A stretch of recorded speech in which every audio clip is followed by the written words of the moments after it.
This is a Sports Catastrophe production.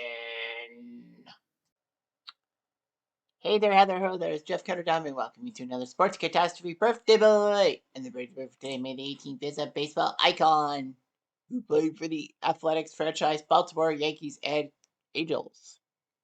Connected to the Baseball Hall of Fame in 1993, he's known as Mr. October because of his clutch hitting in the postseason with both Oakland and New York. He was part of Oakland's dynasty in the early 70s, and then part of the Yankees' decent thing in the late 70s and all that. He also helped the Angels win 2 AL West divisional titles. He's hit 563 career home runs, stayed in the Major League all his career. AL MVP in 1973, 2 World Series MVP awards, and has had his number retired by 2 teams. The Yankees retired his number 93 and the A's in 2004. This man is an icon. It is Mr. October, Reggie Jackson, who's now 78 years old. He was born in Abington Township, Pennsylvania. His father was actually a second baseman of the Negro League team in Newark. He was the youngest of his mother's 4 children.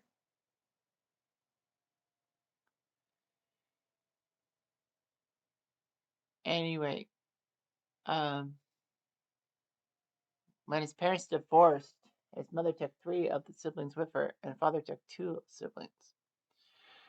Regardless of that,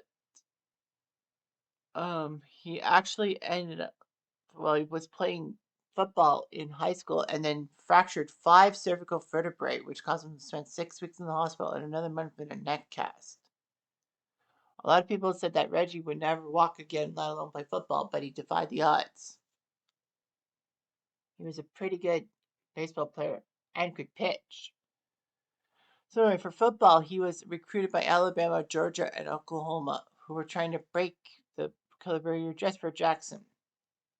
Oklahoma did have black football players before 1964, but Alabama and Georgia were part of the segregated SEC conference that didn't really have black athletes and all that. Reggie actually declined at Alabama, Georgia because he didn't like the South.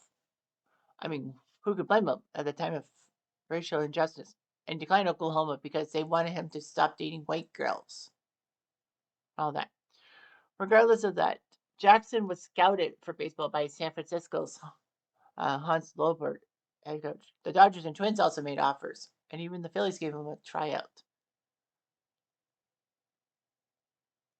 However, buoyed by the fact that his father wanted him to go to college, he did.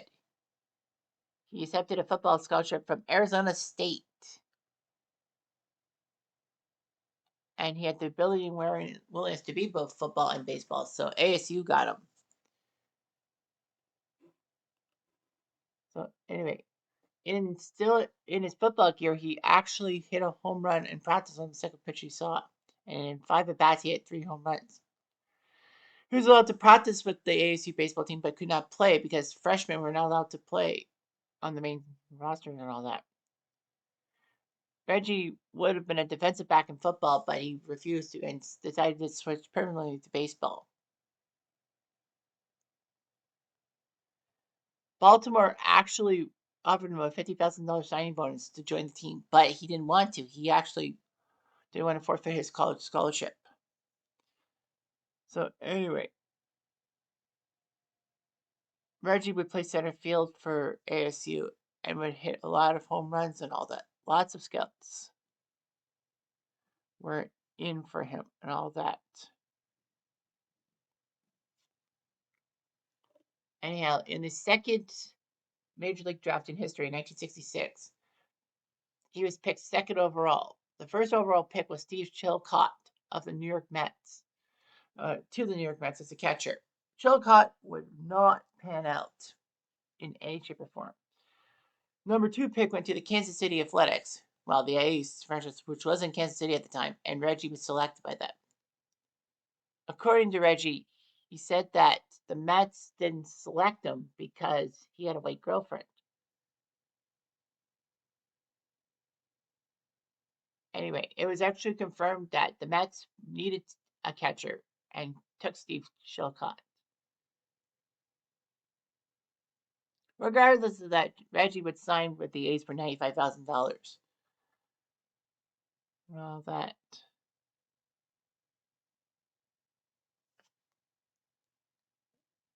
He did quite well and all that. He would debut on June 9th, 1967 in the majors in Kansas City in a doubleheader. The A's would move from Kansas City to Oakland for the 1968 season, and Reggie was huge. 1969, he had 47 round trippers. He was actually ahead of the pace that Bear set when he hit number 61. So, anyway, Reggie would slump and all that. After only hitting 23 home runs in 1970, the A's decided to send him to Puerto Rico to play in winter ball, and he did quite well. And it worked because in 1971, Reggie actually hit a memorable home run in the 71 All-Star game at Tiger Stadium, which I think I did a video on a while ago. And he actually was hitting against Doc Ellis of the Pirates, and he knocked the ball above the right field stands, striking the transformer of a light standard on the right field roof. Fortunately, though, it didn't cause electrical problems. So with that, Reggie helped the A's win the AL West, their first title of any kind since 1931. So the A's were snake bit, but 40 years later they finally did it. However, the Orioles would beat them in the ALCS. But the A's would win the division in 72, make it to the LCS against the Tigers. One problem though, Reggie actually in game 5, remember it was a best of 5 LCS at the time, actually tore a hamstring stealing home and could not play in the World Series. Fortunately, though, the A's did win the World Series in 7 over the Reds. Reggie would show up with a mustache, and his teammates wanted him to shave it off. Reggie refused, but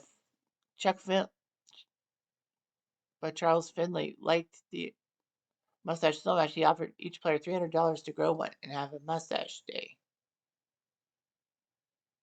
competition. Anyway, Reggie would help the A's win the 1973 World Series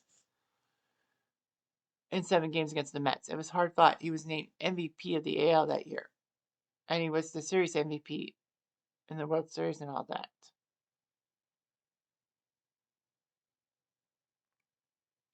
Anyway, the A's would win the World Series in 74 against the Dodgers in 5, so Reggie had been part of the A's team that won 3 straight World Series. Yeah, it was huge and all that. A lot of people said that Reggie Jackson was a hot dog, in fact. Reggie won an arbitration case and got $135,000 in salary for 1974, nearly doubling his previous year's $70,000. Unfortunately, well, despite the A's winning their 3rd World Series that year, straight World Series, there was a fight between Billy North and Reggie Jackson. Reggie injured his shoulder, and Ray Fosse, who was trying to separate the combatants, actually had a crushed disc in his neck, costing him 3 months on the disabled list. But they still got it. The A's again won the division in 1975 and went to the ALCS against the Red Sox, but got swept.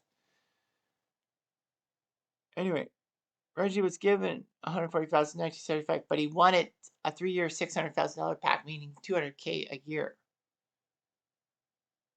With free agency imminent after the season and expectations of higher salaries, he was actually traded before the 1976 season to Baltimore alongside Ken Holtzman and a minor league pitcher for Don Baylor, Mike Torres, and Paul Mitchell. Baylor and Torres would not actually be with the A's for long, especially Torres, who would be Reggie's teammate for the 77 Yankees. He would finish second in the AL East in 1976. All that. He did pretty good, but the Orioles would not give him a contract. The Yankees would win the pennant in 1976, but were swept in the World Series. The Yankees knew what they had to do. They had to get Reggie at all costs. So he got a 5-year, $2.96 million contract and all that. Reggie couldn't wear number 9 because Greg Nettles was wearing it. He wanted to wear 42 for Jackie Robinson, but pitching coach Art Fowler had that number. So Reggie decided to wear 44. He actually asked for 44 in honor of Hank Aaron.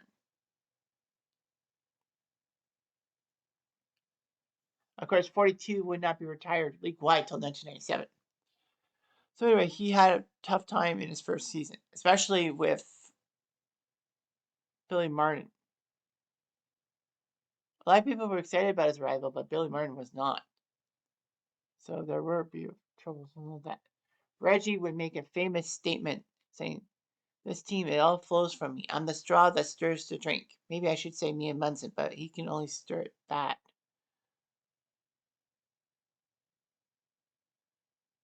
Yeah. Regardless, though, even though he was beloved by fans, the teammates were not too pleased with him. And on NBC's Game of the Week, June 18th, 1977, against the Red Sox, he was, making a poor attempt to catch a ball in right field. So he was yanked. Billy Martin would yank him for Paul Blair. However, Reggie arrived at the dugout, and Martin said that Jackson had showed him up. And that. Martin would lunge at Reggie and would be restrained by Yogi Berra and Elson Howard, who were coaches on the team. The NBC TV cameras broadcast the confrontation to the entire country. Unfortunately, the relationship between Reggie and Billy was permanently damaged. All that. Despite all that, Reggie did show up at the right time in the 1977 World Series. He was pretty good. Let's not forget about Game 6 of the World Series. That great game, which he hit 3 home runs off 3 different pitchers. Bert Hooten, Elias Sosa, and knuckleballer Charlie Huh. All that. It was just amazing what he could do. In 27 World Series games in his career, he had 10 home runs, including 5 in 1977. So Reggie would become the second player to get 3 home runs in a World Series game. Babe Ruth was the first. Albert Pujols and Pablo Sandoval later would join that feat.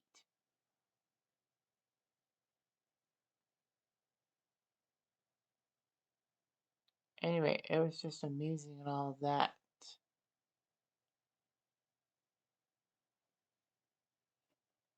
Anyway, Reggie would play in what called the Bronx Zoo in 1978. There was actually a candy bar called the Reggie Bar and all of that. So anyway, the Reggie bars were handed to fans as they walked into Yankee Stadium April 13th, 1978 in the home opener. Reggie in a home run, and then the Reggie bars would be thrown on the field as a celebration. So anyway,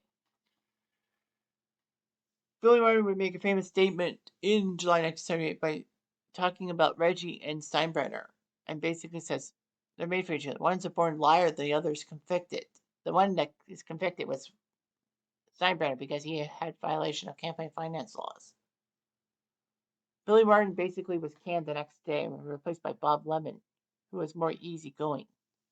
And it worked. The Yankees were 14 back at the Red Sox in 1978 and shocked everyone.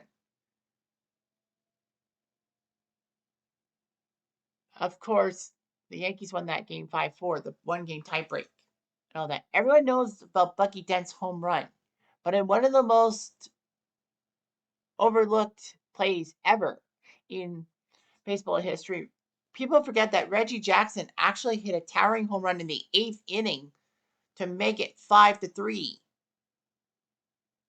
And, that was actually the winning margin was Reggie Jackson's home run. So anyway, Reggie struck out famously in Game 2 of the World Series against Bob Welch and all that. Game 4, Reggie would make a controversial play. Reggie, in the 6th inning, was struck in the hip by a ball thrown by Bill Russell as he was trying to complete a double play. Instead of completing a double play that would have ended, the ball would crew into foul territory and Furman Munson scored the Yankees run. A lot of people thought that Reggie purposely allowed the ball to go off his hip The Yankees would win that game in the 10th inning. So, anyway, it was just amazing all that. Reggie had difficulties from Steinbrenner in his final year of his career in 1981. The owner actually consulted Reggie to sign Dave Winfield, who was a free agent, and Jackson expected Steinbrenner to work out a new contract for him as well. But no, he didn't. So anyway, Reggie tried his best. Reggie would injure himself in Game 2 of the ALCS and actually missed the first 2 games of the World Series. Ironically, the Yankees won those games. He was medically cleared in Game 3, but Bob Lemon refused to play him, probably acting under orders from Steinbrenner. The Yankees lost that game and they put Reggie back in the lineup. Unfortunately, though, the Yankees would lose the next 3 games. So Reggie was a free agent and all that.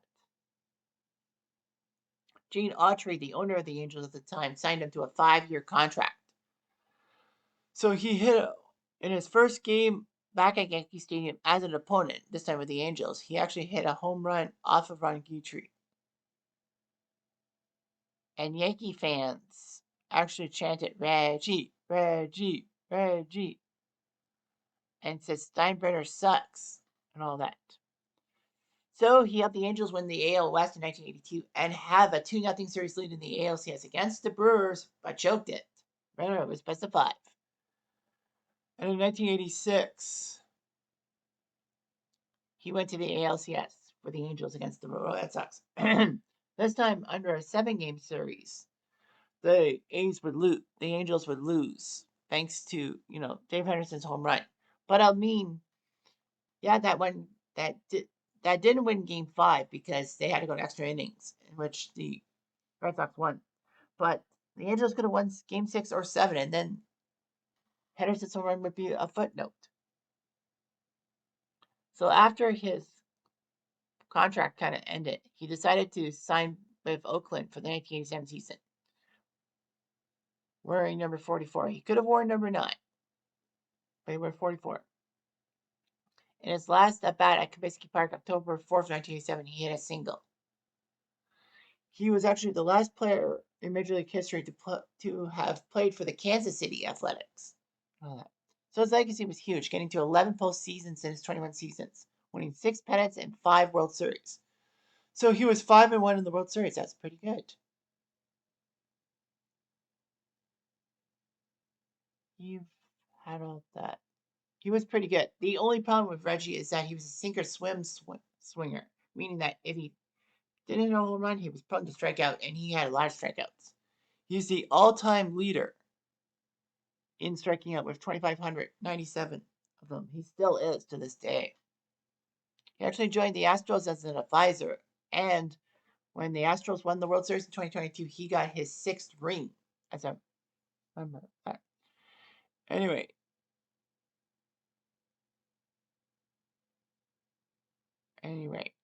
He actually met a Mexican American, and of course that was controversial because Arizona State wanted him to dump her. The Mets allegedly wanted him to dump her, but no, technically not.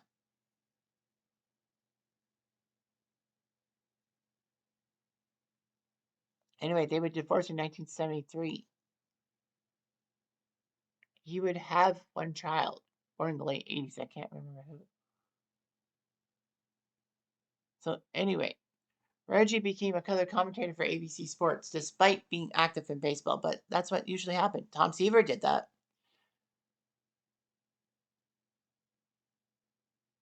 Reggie was actually doing stuff in the ABC booth alongside Keith Jackson and Howard Cosell the day that Chris Chambliss hit the home run to sink the Royals. Of course, he wasn't a Yankee yet.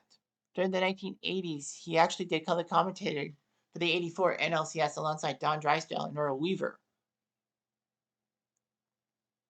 He was in movies. He was actually in The Naked Gun, Files of the Police Squad, as the Angels outfielder trying to kill Queen Elizabeth II. He was also in Richie Rich, the movies Basketball, SummerSlam, and The Benchwarmers. So he was in that famous Jefferson's episode, The Unnatural, in 1985, when George Jefferson botched a home run ball and basically was made the scorn of it. And Louise tried to get Reggie Jackson to do something about it. Rumors were circulating that Reggie would have been Geordie LaForge on Star Trek Next Generation, but it was given to LeVar Burton. So, yeah, there was actually a Sega Master System game called Reggie Jackson Baseball in 1988. First my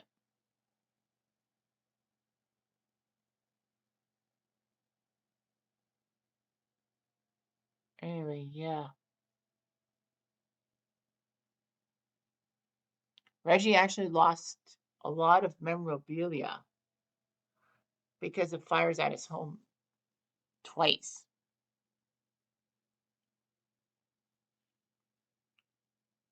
And, there would be a lot of problems with Reggie and all that.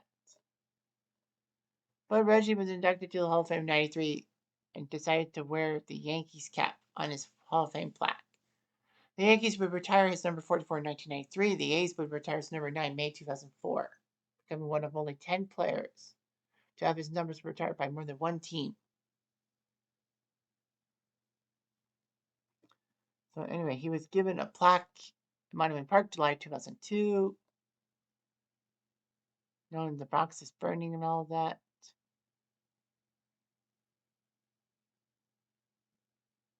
Reggie did what he could and all that. And he is an icon for baseball. RAGGIEND. Anyway, I'm Jeff Diamond. I do.